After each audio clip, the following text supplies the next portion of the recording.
Ano, actually ang Nine Dash Line ay, history ng makabayan o kumbaga history yan ng mga aktivista ng bayan, ano. So ang mga aktivista ng bayan ay, nandiyan sa University of the Philippines at, ito ang sumulat ng Nine Dash Line, ano. Siya si Wenceslao Q. Binzons, ano. Ang ginawa niya, instead na i-idolize niya ang Pilipinas bilang kanyang bansa, ay binura niya yung bayan ng Indan, ano. So, ang bayan ng Indan ay makikita nyo doon sa Camarines Norte, ano.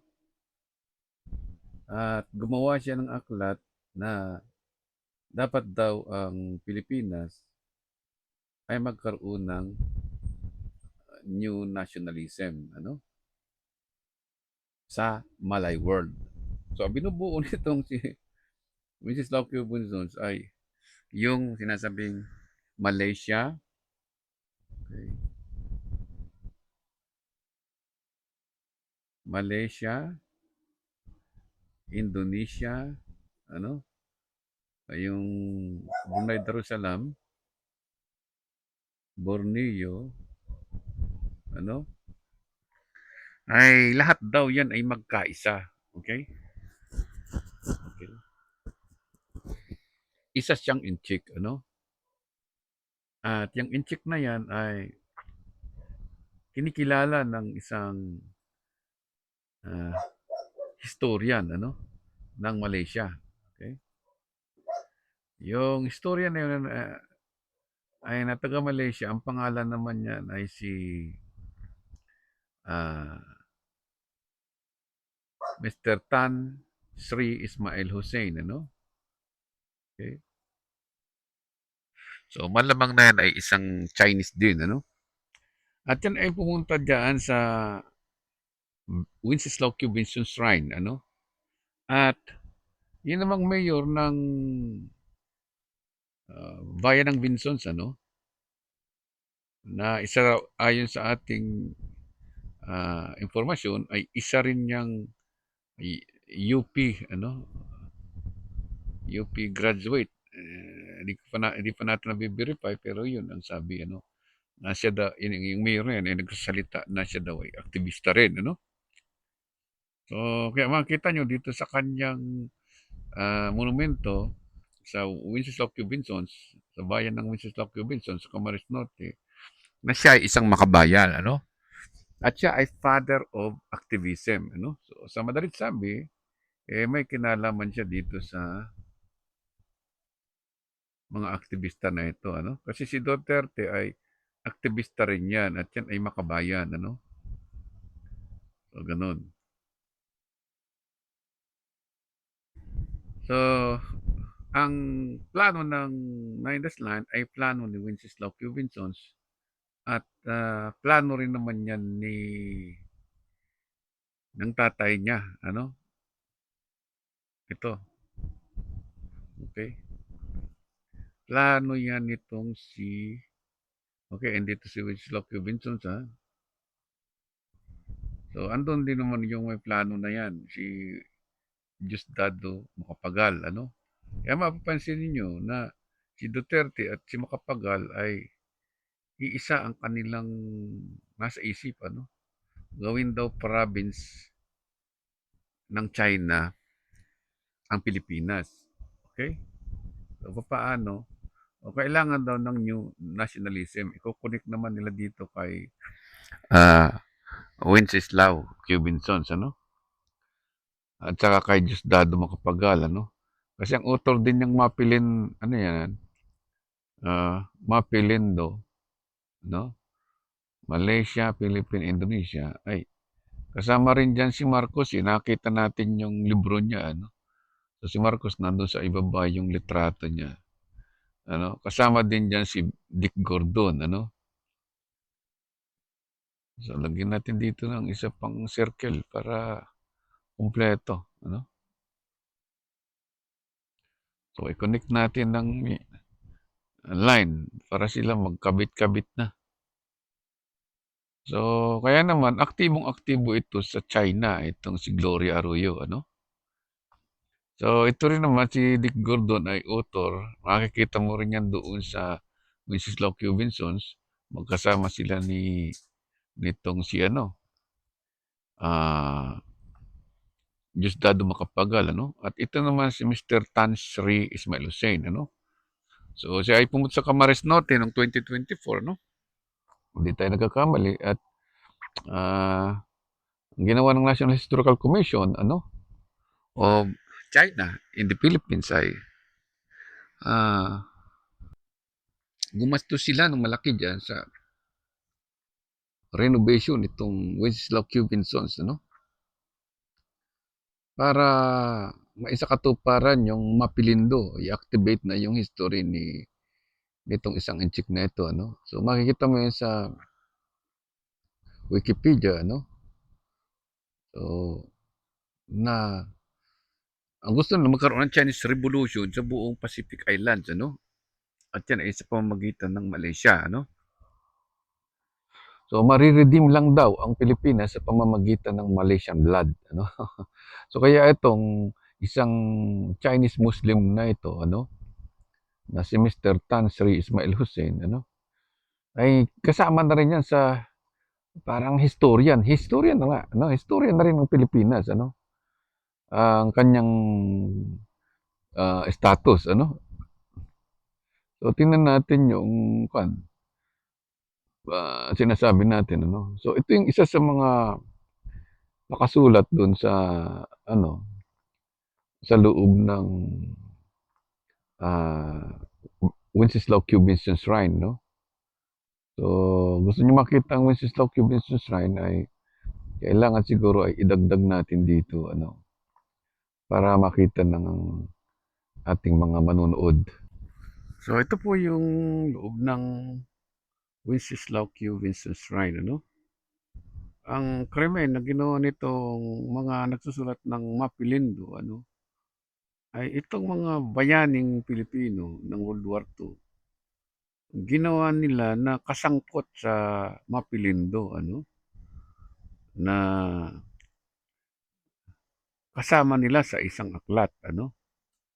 So, ito yung mga World War II heroes na pinalalabas nitong si Wenceslao Cubinsons na sila ay nangangarap maging Malaysia, ano. So, maging Malaysian Empire ang ah, buong Pilipinas, ano. Of course, siyempre magsisimula sa Camarines Norte ang history ng Mapilindo, ano. So, ang istorya niyan ay dalawang inchik yan na naandito sa Camarines Norte, ano. Isang santo na si San Lorenzo Ruiz, ano, na biktima daw ng Nagasaki ng Hapon diyan sa Nagasaki. At ito rin naman daw ay istorya ng biktima ng mga Pilipinong hindi kilala si Dr. Jose Rizal. Kasi ayon sa kanyang sulat, ang mga taga-Dait daw at ang mga taga Camarines Norte hindi kilala si Dr. Jose Rizal, ano?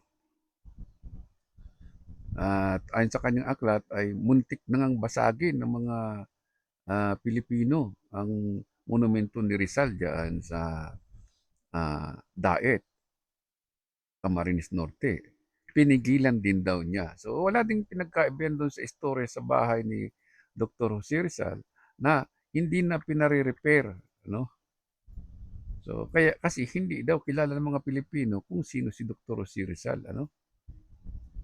So sinong may kasalanan hindi nagpapa-repair? Eh, bakit itong kay Winslow Cubinsons ay ipina-repair? Samantalang yung bahay ni Rizal daw doon, diyan sa Binyan, Laguna, ay hindi ipinare-repair. So, diyan naman papasok yung mga inchik at magkiklaim ng bahay ng inchik yan, ano? So, yan si Winslow Cubinsons, ano? So, illegally, ginawa din niya ng mga nagsusulat tungkol sa buhay ni Vinsons na mga Malaysian itong mga nandito sa kwadro na yan, ano? Yung mga World War II heroes na yan. Kaya yang istorya na yan ni Wenceslao Quezon ay isang katangahan ano, na idadamay niyo yung mga World War II heroes para gawing bayani ng Nine Dash Line ano. So ito yung ang author ng Nine Dash Line ay itong mga taong ito ano, na sinasabi natin kanina ano. So lahat na lang ay ang author ay Chinese ano, nasa Wikipedia 'yan. Kaya dapat maging alerto tayo sa mga inchik na patay dahil nabubuhay sila, gumagawa sila ng mga peking history ano. So 'yun ang dahilan kung bakit, ang Pilipino ay ginawang sinasabi ay, ah, galing daw sa Malay world ano. Itong mga inchik na ito talagang mahusay gumawa ng peking historya, okey. So, okey, ito yung sulat ni Doktor C. Rizal ano. Sabi ng mga inchik ay ngayon dun sa ano 1987 Constitution ay hindi daw nation ang Pilipino ano, okey. Hindi daw nation. Sa makatuwid, ang ibig sabihin ng mga nagsusulat ng pekeng kasaysayan, ah, ng Pilipinas dahil sabi nila hindi daw nation, iniligay nila ang Pilipino sa kategorya ng family of language ano. So saan ka nakakita na yung Pilipino maging family ng language, ano? So yung mga Pilipino binabago ng mga, ano, revolusyonaryo yung inchik ang Pilipino ano, sa halip na maging isang nation ano, ayon dito sa sulat ni Dr. C. Rizal ano, tinanggal nila para sa Malaysia Erdenta ano, okey? Hindi daw nation, pero sinasabi ni Dr. C. Rizal, nation ano.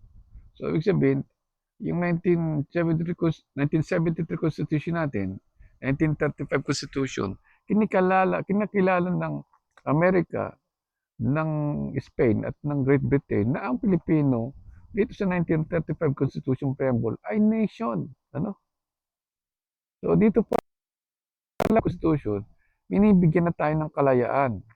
So sa panahon ng 1935 Constitution ay itong si Wenceslao Quezon, tinanggal niya ang nationality ng mga Pilipino doon sa bayan ano at pinalitan niya na nanggaling sa kanya yung mga apo ng bayan ng Indan.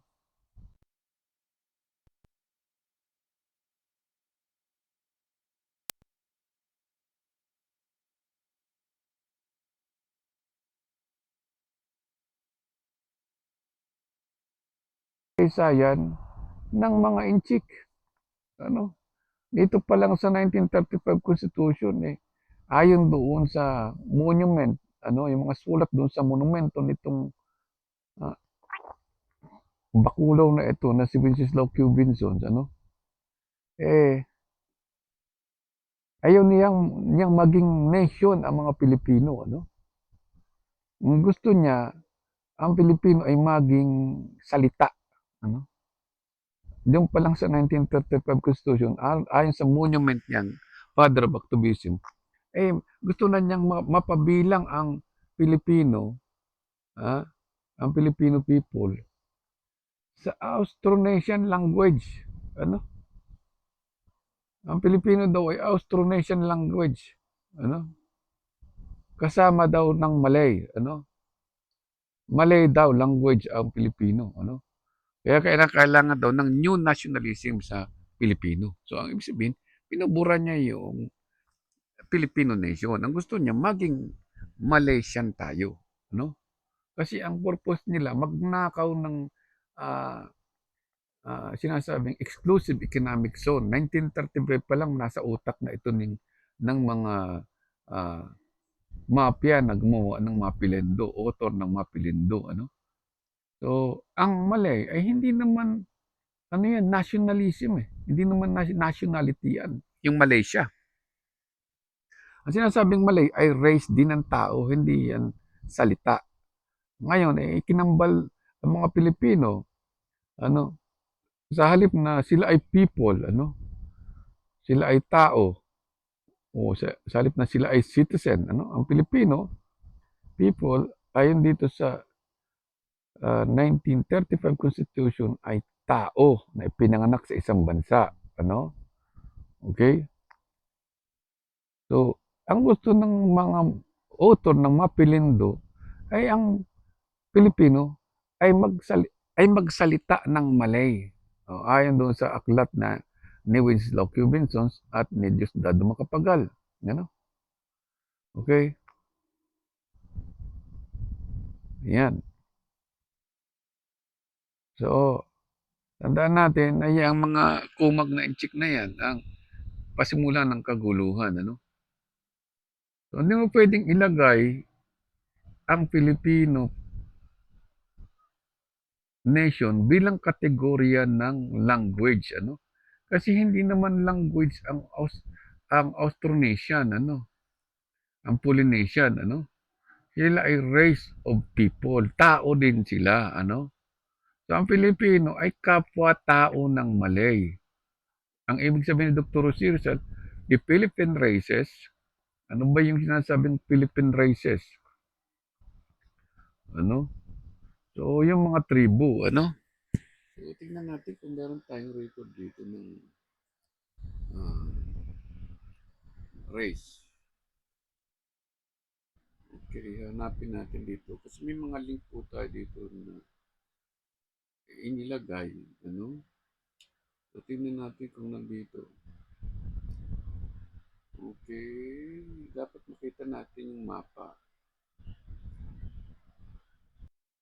So, ang ibig sabihin ni Dr. Si Rizal, ay ang Filipino nation, no, ay race din na tulad ng Malay. Okay?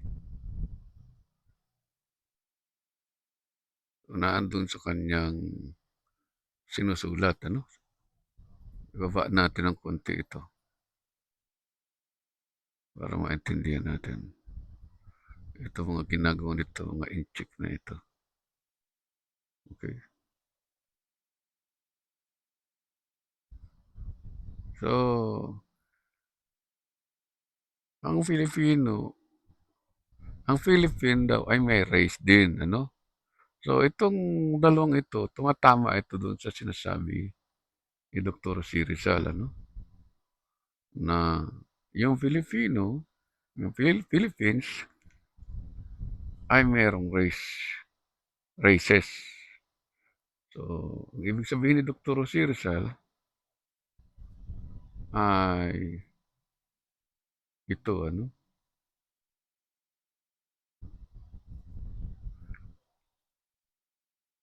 So, ang tinutukoy ni Dr. C. Rizal na races ay yung sinasabing inhabitant, yung mga nakatira dito sa Luzon, Visayas at Mindanao, Okay. Yung Malay, hindi naman nakatira sa atin yan, ibang race yan, So, yun yung Filipino people.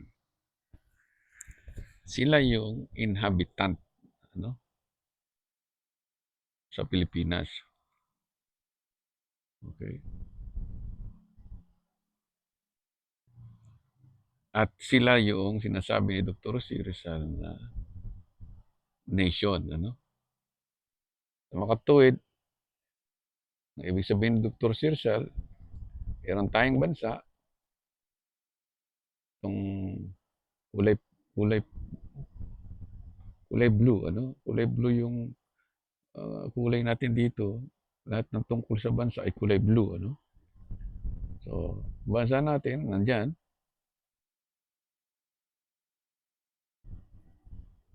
Gawin natin ang kulay blue. At ito namang ating race ay kulay pula, Kasi kulay dugo, So, ito, sabi ni Dr. C. Rizal, hindi daw yan Malay, Pero, race din yan na tulad sa Malay. Ano? Okay? So, ang race na ito na tulad sa Malay ay nasa isang bansa. So, sila ay inhabitant ng isang bansa. Mga tuwid, yung Bicolano, Bisaya, Cebuano, Hiligaynon, Ilocano, Tagalog, Tausug, Waray, ano? At saka yung sinasabing plurality, ano, na sinasabi dyan. Okay. Sila yung mga inhabitant na tinutukoy ni Dr. Jose Rizal na kanyang countrymen, ano? Okay?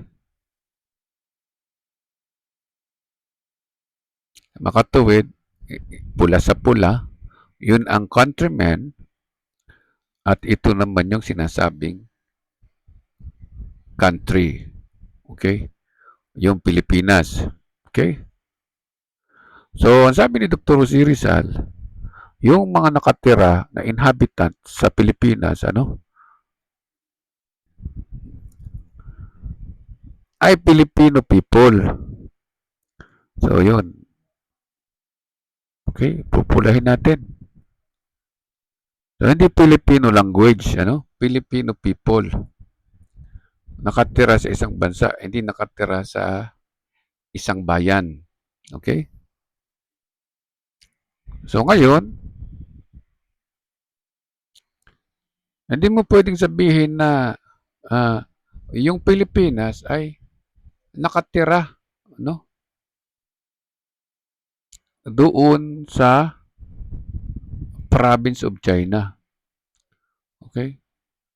So, yan ay maling explanation na sasabihin ninyo na si Rizal ay nakatira sa isang bahay ng Inchik, ano? Ang gusto kasi ng Inchik ay yung Pilipinas itira sa loob ng bahay ni Domingo Lamco. Okay? Ayan.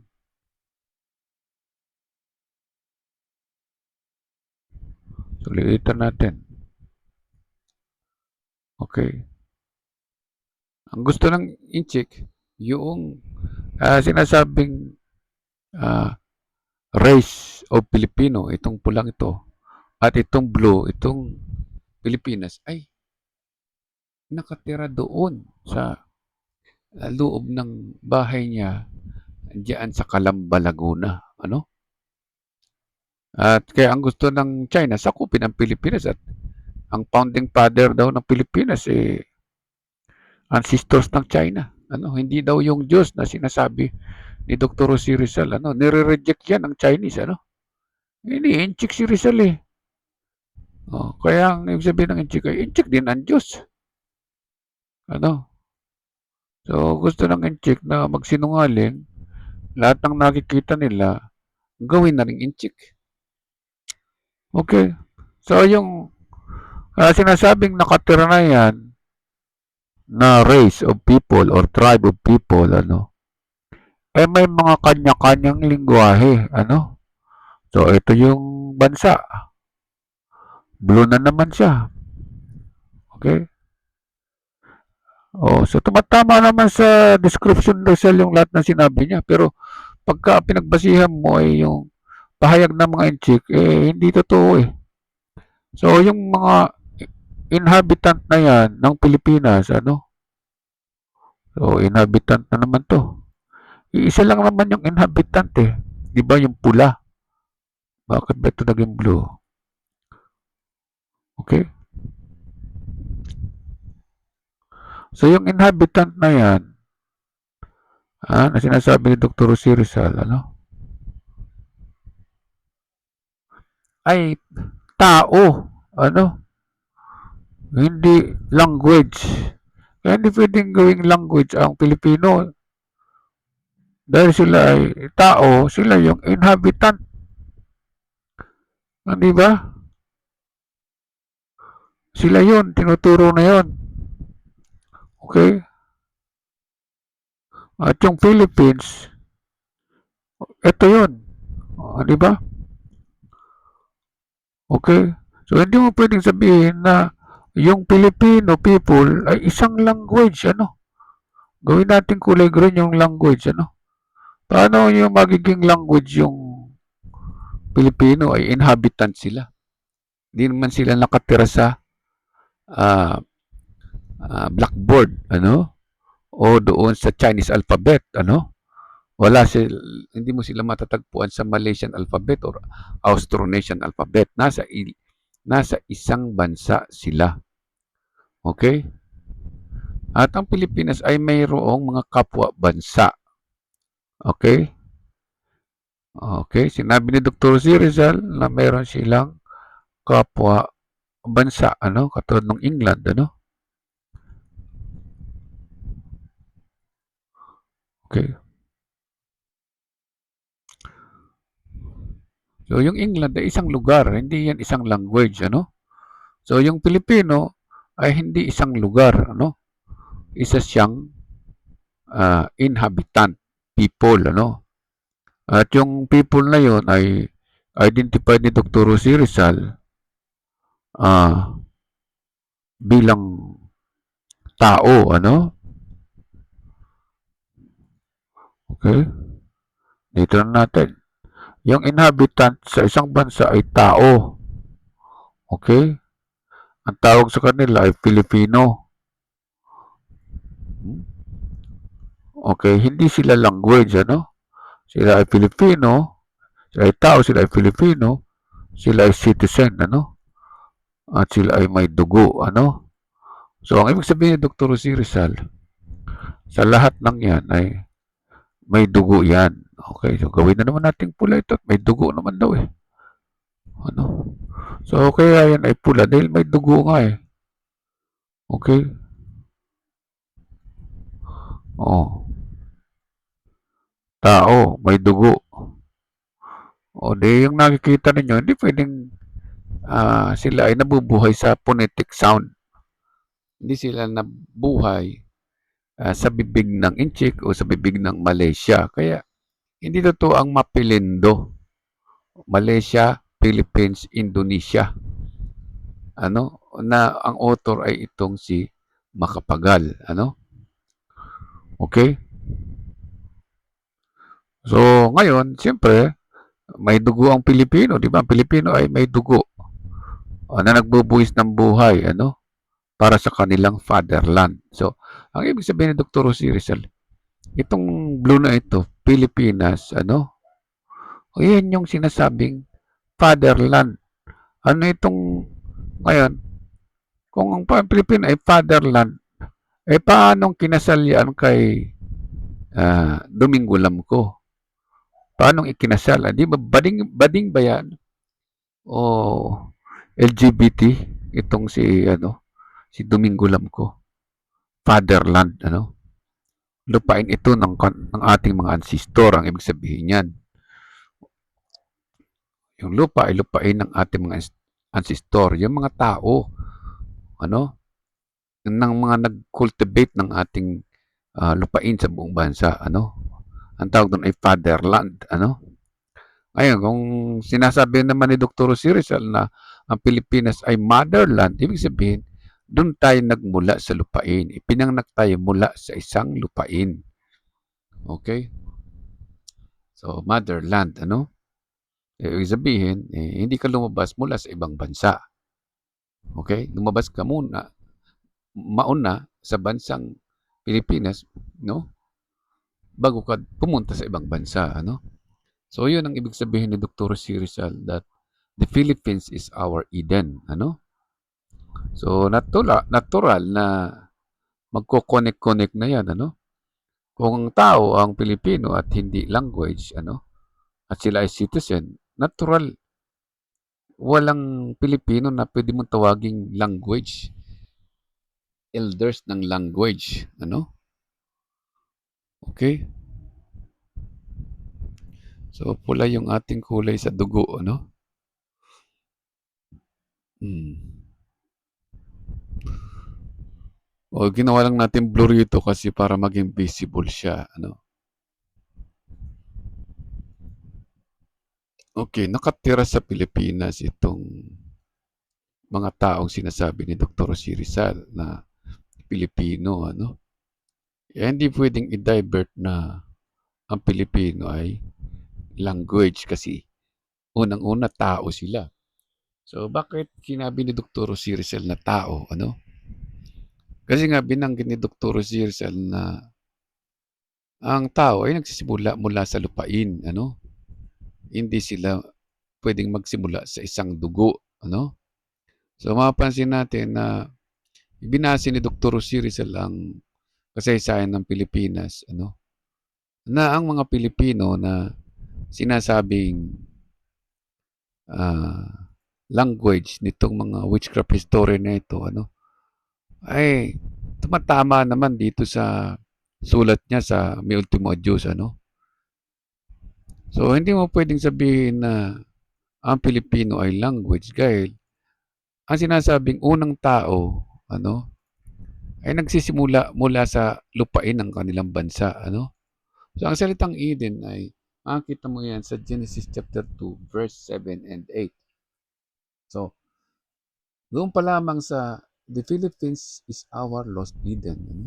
Yun ay hindi Chinese character o Chinese phrase, ano? O Chinese literature, ano?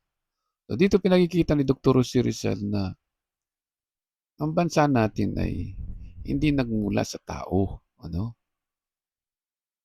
Okay? Ang bansa natin ay hindi nagmula sa tao. Yan ang meaning ng our country is our lost Eden. Kasi hindi pwedeng ipanganak ng tao ang lupain, no, ng iyong bansa. Malibang ang lupain ng iyong bansa ay nilalang ng Diyos. Okay? So, yun ang sinasabi ni Dr. Jose Rizal na may kinalaman dito naman sa sinasabi niya sa ah, ibang official na sulat niya. Ano? So, ang nagmumula lamang sa lupain, ano, ay hindi inchik ang naging unang dumating sa lupain ng bansa natin, kundi tao. Ano? So, wala pang inchik, may tao na. Ang ibig sabihin ni Dr. Jose Rizal, wala pang inchik, may tao na rito. At yun yung sinasabing inhabitant. Ano? Okay? Sila yung inhabitant ng Pilipinas.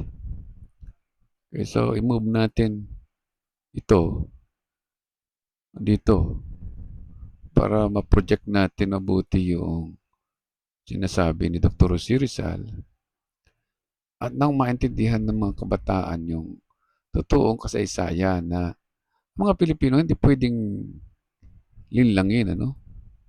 Ang salitang Eden ay isang salita na tumutukoy sa lupain, ano, ng iyong bansa na nilalang ng Diyos. Okay. At yan ang dahilan kung bakit ah, isinuko ni Dr. Jose Rizal ang kanyang buhay sa lupain ng kanyang bansa. Okay? Dahil Diyos ang may-ari ng bansa natin. Ano? Noong sinasabing tahanan natin. Ano? So, yung tahanan natin, so ang ibig sabihin niyan ay we are inhabitant to our home and country. Okay? So, ang ibig sabihin ni Dr. Jose Rizal, ako'y nagpaalam sa isang bansa na lupain ng Diyos at kami ay inhabitant, mga naninirahan kami at tinatawag namin na ang lupaing iyon ay aming tahanan at ang aming bansa. Ano? Okay? Kaya nga, inhabitant sila. So, hindi mo pwedeng sabihin na yung language ang nagtitira dyan. Ano? Yung language nagtitira sa bibig. Yung inhabitant nagtitira ay sa bansa. Okay? So, ang ibig sabihin ni Dr. Jose Rizal, hindi kami lumabas na kwento lang mula sa isang inchik. Ano? Okay?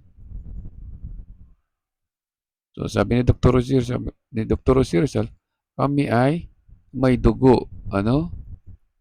kami ay Pilipino, kami ay citizens, ano?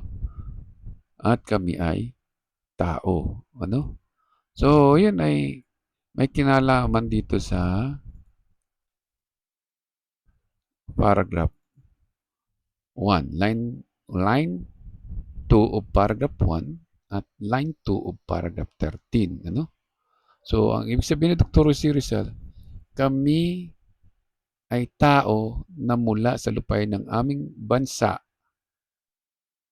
dito sa Pilipinas, sa enchanted land ng Pilipinas, ano? So, yung sulat ni Dr. Jose Rizal, hindi pwedeng magkontrahan, ano? So, kasi itong isang ito, hiwalay ito na sulat na nilikha dito sa may ultimo Diyos, ano? Okay? So, sinasabi lang natin na itong sulat na ito ni Dr. Jose Rizal na nasa kaliwa ay sinulat ito ni Dr. Jose Rizal bago pa magkaroon ng digmaan. Ano? Ano? So, ang digmaan na sinasabi ni Dr. Jose Rizal na paparating ay yung sinasabi niya dito sa paragraph na ito, itong nandito sa kaliwang sa baba, ano? So, guguhitan natin, ano? Kasi yung digmaan na yan ay kailangang maganap. Okay? Nasabi dito, the Philippines, ano? Secure their independence after a heroic and stubborn conflicts. They can rest assured that neither England nor Germany nor France and still less Holland will dare to take up what Spain has been unable to hold, ano?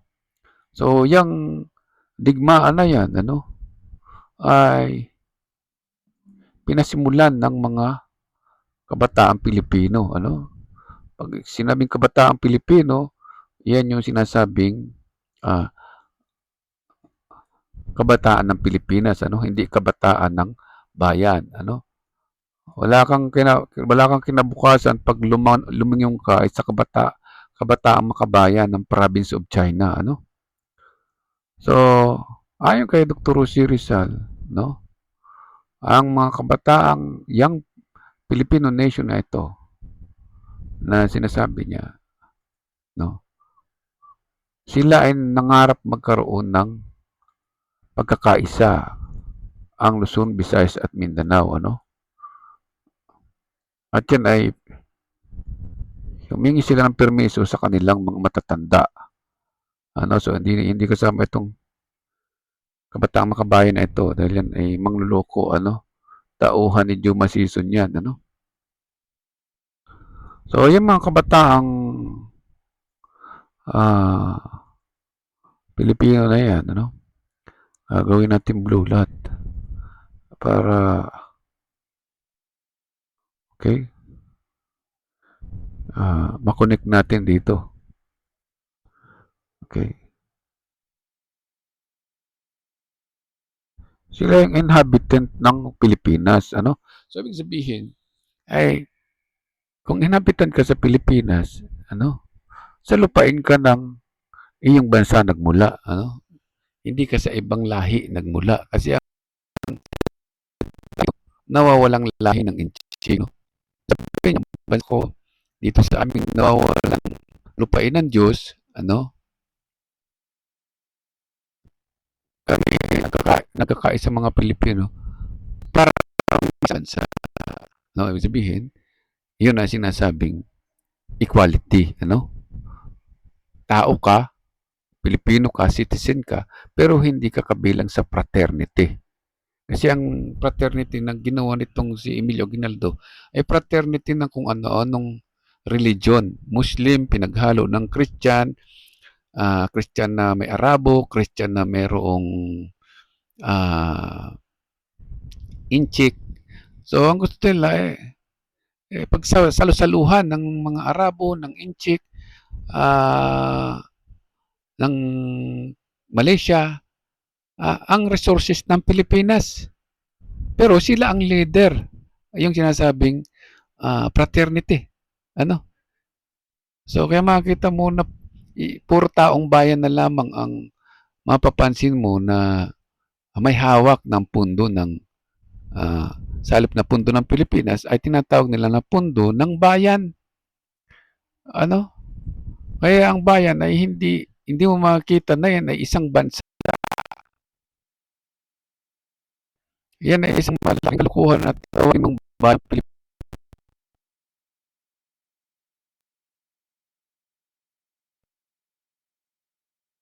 fraternity ang nasa aklat natin, ano? Okay? Kasi ang sinasabing Pilipino ay hindi fraternity. Ito ay nationality. Kaya pag pumunta ka sa airport, anong fraternity mo? Ah, fraternity ko ay itong si Wenceslao Cubinsons.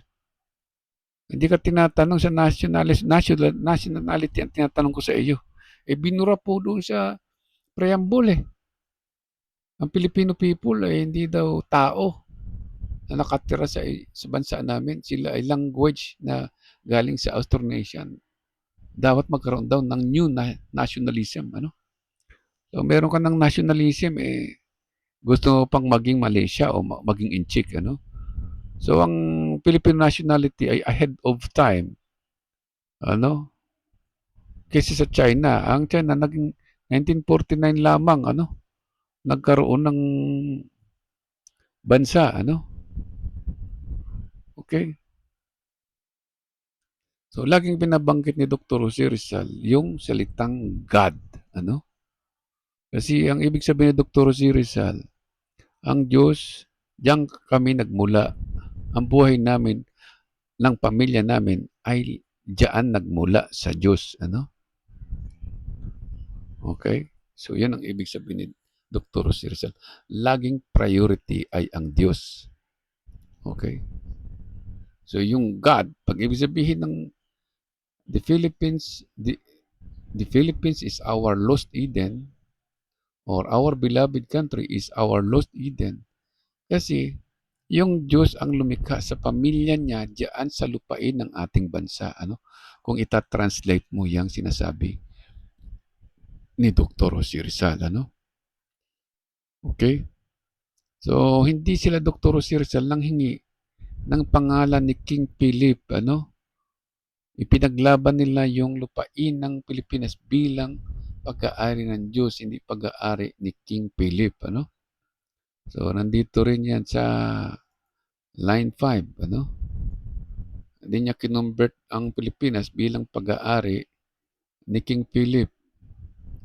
Okay? Ang buhay nila ay hindi pag-aari ni King Philip kaya pinaglaban nila yung bansang Pilipinas at hindi nila sinuko sa Spain. Ano? Yung buhay nila ay sinuko nila ay sa Diyos. Doon sa lupain ng ating Diyos. Ano? Sinurrender nila, binigay nila ang kanilang buhay dahil ang Pilipinas ay lupain ng Diyos. Okay? Okay? Yun ang sinasabi ni Dr. Jose Rizal. Ano? So, hindi binigay ni Dr. Jose Rizal ang buhay niya sa ancestors ng Inchik. Kasi sinukungan nila ito sa lupain ng bansa natin. At yung mga magulang ni Dr. Jose Rizal, yung tunay na mga magulang niya, at yung kanyang mga iniibig, ano? So, sino ba yung mga iniibig ni Dr. Jose Rizal? Eh, yung nasa paragraph 14, ano? Okay, sinabi niya ulit, yung parents niya, yung brother and sisters niya, at saka yung childhood friends niya in the home. So, ang mga childhood friend daw niya in the home na sinasabi, eh yung mga Pilipinong lumaki sa Pilipinas, sa lupain ng bansa nila na nangamatay dahil dito sa ating bansa. Ano? So, nangamatay sila nandoon sa paragraph 2 and paragraph 9. Ano? So, baguhin natin para makita nitong mga kabataan ito ang kasaysayan ng ating bansa. Ano? Yung sinasabi ni Dr. Jose Rizal sa paragraph 14, ano?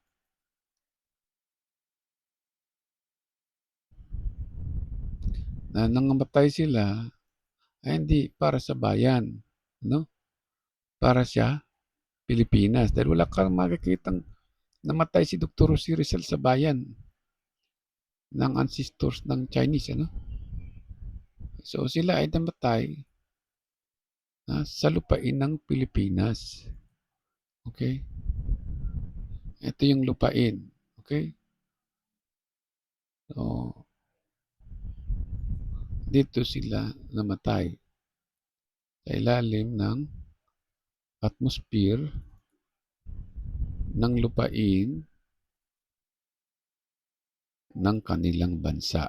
Okay? Na kung saan walang mamamatay tao sa Pilipinas. No? Pumatay lamang sila, nakipagdigmaan dahil pinasok ng Inchik at saka ang pinasok ng NPA at Communist Party of China and the Philippines ang Pilipinas, kaya nakikipagpatayan ang mga militareng sundalo, ano? Ayun ang sinasabing nationalism, ano? Hindi yung ancestors ng China, andito kayo para makipagpatayan sa ancestors ng China. Eh hindi naman lupain ito ng ancestors ng China. Ano? So, hindi pwedeng maging history ng imposibleng maging history ng Inchik ang history ng Pilipinas dahil ang pinaglalaban dito ng mga Inchik ay yung beloved ancestry nila. Ano? Dito naman si Dr. Jose Rizal, hindi naman siya nagpaalam sa beloved Chinese ancestry, kundi sa beloved enchanted land of our country. Ano? So, ang meaning ng Eden dito sa paragraph 1 ay makikita dito sa paragraph 5. Ano? Yan ay enchanted land of our God. Kaya isinuko ni Rizal yung buhay niya.